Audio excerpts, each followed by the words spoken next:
This quick video will give you an introduction to the Photoshop painting experiment, where you will do some pixel painting with some new tools to you: the brush tool, the paint bucket tool, and the eraser tool. Now, on your handout there are a couple of images to help you navigate the menus that exist in Photoshop, but I'm going to give you a quick run through of how that is done using Photoshop itself. I'm going to go ahead and name this file my last name, painting experiment. I think I spelled it right, and I'm going with letter size document, horizontal.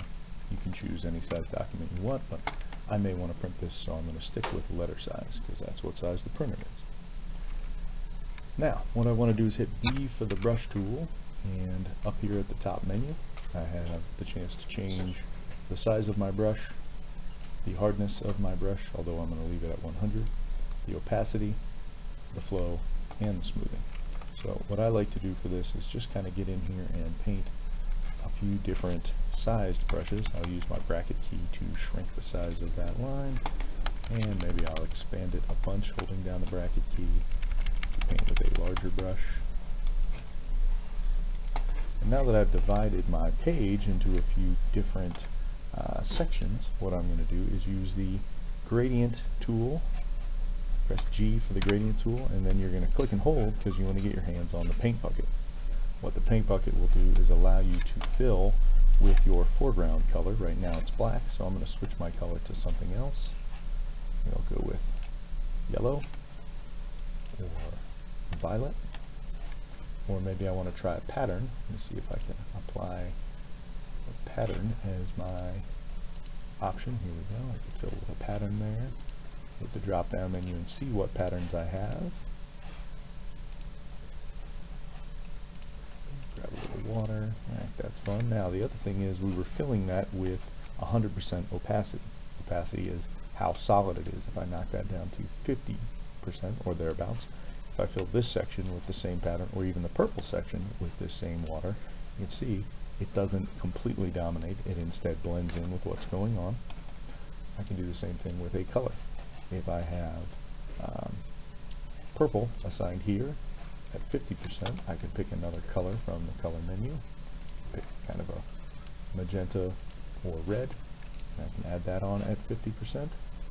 Okay, I can go to 100% and then it dominates.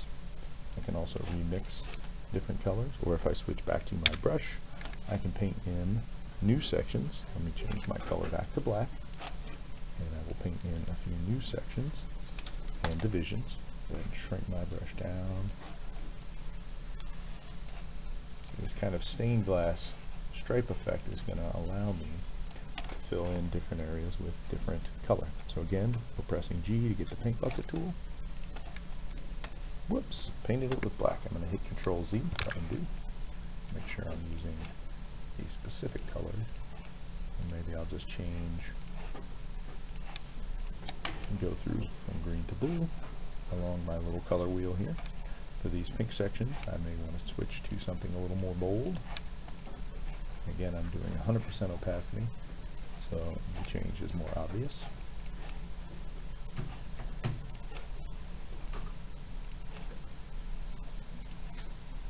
So I can do blue up to green here. So that's how it works. What I'm going to do is go to File, Save, and save the file, of course, on the cloud, Hatchl Painting Experiment. That's fine. When I'm done, I need to go to File, Export, and I'll do a quick export as a PNG so I can add this to my digital sketchbook.